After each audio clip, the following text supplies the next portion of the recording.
Budget में medical और IIT की सीटों में बढ़ोतरी हुई है। प्रस्ताव से कोटा पर खास असर पड़ने के भी आसार हैं। कोचिंग सिटी में बजट को लेकर उत्साह देखा जा रहा है। विशेषज्ञों और शहर वासियों का क्या कुछ है कहना इस बजट को लेकर, देखते हैं। कोटा में लोग क्या सोचते हैं। कोटा में मेरे साथ जो है राजनीति से जुड़े लोग हैं, टैक्स के एक्सपर्ट हैं और सीए हैं। इसके अलावा जो है व्यापारी हैं।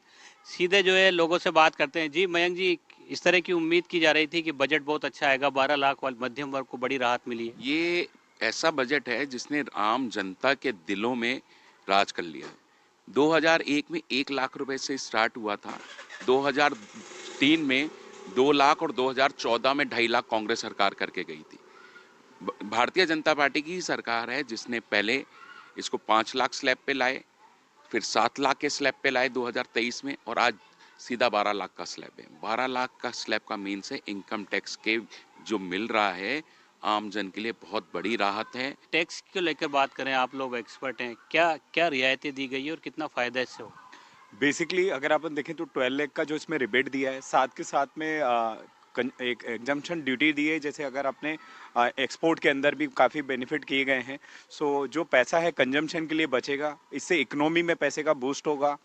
और भी कई चीज़ें अगर आप देखें तो एक फॉरेन मनी को अट्रैक्ट करने के लिए एफडीआई के थ्रू जो पहले 76% इंश्योरेंस में होता तो 100% तक का उसको खोल दिया है। तो इससे बहुत अच्छा मनी हमारे इंडिया में आने का है।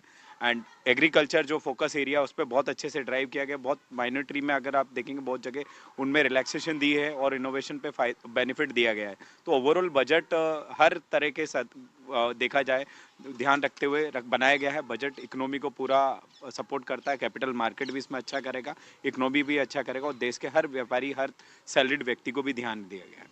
जी मैडम, मेडिकल और इंजीनियरिंग की सीटें भी बढ़ाने की घोषणा हुई है। कोटा के लिहाज से बहुत महत्वपूर्ण है ये।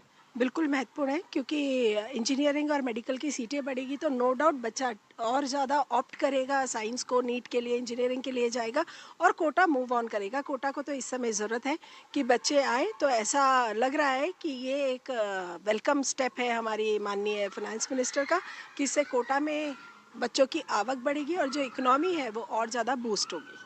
सर, आपसे भी जानना चाहेंगे, आप एक्सपर्ट माने जाते हैं टैक्स के। तो ये जब तमाम चीज़ें हुई हैं, अभी बजट भाषण हुआ है, घोषणाएं हुई है, कितनी रियायत देगा, कितना फ़ायदेमंद होगा भविष्य के भारत के लिए भी?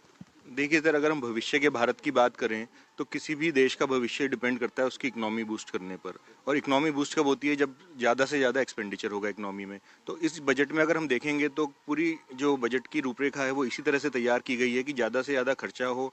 ज़्यादा खर्चा किस सेंस में? कैपिटल एक्सपेंडिचर हो, इंडस्ट्रीज़ के ऊपर खर्चा हो, नए नए कॉलेजेस डेवलप किए जाएँ, मेडिकल के ऊपर खर्चा किया गया है, एजुकेशन के ऊपर खर्चा किया गया है, इसी तरह से एग्रीकल्चर को भी बेनिफिट दिया गया है। और साथ ही साथ में अगर हम इसमें मिडिल क्लास की बात करें तो 12 लाख की जो छूट दी गई है उससे कहीं ना कहीं टैक्स की सेविंग होगी, और टैक्स की सेविंग होगी तो फ्लो बढ़ेगा पैसे का और वो खर्चा होगा। तो जैसे ही हमारा खर्चा बढ़ेगा, लोगों के हाथ में परचेजिंग पावर आएगी, तो अब हमारी इकोनॉमी डेफिनेटली बहुत डेवलप होगी इससे। आपसे भी जानना चाहेंगे कि जो उम्मीदें थी उसी लिहाज से आया बजट? हाँ, बजट उसी उम्मीद से ही आया है और अच्छा बहुत पॉजिटिव बजट है। इसमें सभी को बेनिफिट दिया गया है, मेडिकल में, एग्रीकल्चर में, बिजनेस में, इंपोर्ट एक्सपोर्ट में, और ख़ास करके मिडिल क्लास के लिए 12 लाख की जो एग्जम्पशन दी गई है डायरेक्ट टैक्स में, उसका काफ़ी बेनिफिट्स मिलेगा और पॉजिटिव है। तो हर वर्ग बजट को पसंद कर रहा है। उम्मीद की जानी चाहिए जिस तरह से बजट घोषणा हुई है उन घोषणाओं को जल्द अमली जामा पहनाया जाएगा, और जो घोषणाएं खासकर जो इंजीनियरिंग और मेडिकल के सीटें बढ़ाने की बात है वो कोटा के लिहाज से बहुत महत्वपूर्ण है। कोटा से इसको बूस्टअप मिलेगा और जो स्टूडेंट्स की तादाद में जो गिरावट दर्ज की जा रही है उसमें बढ़ोतरी होगी। कोटा से के साथ शाकिर अली, एनडीटीवी।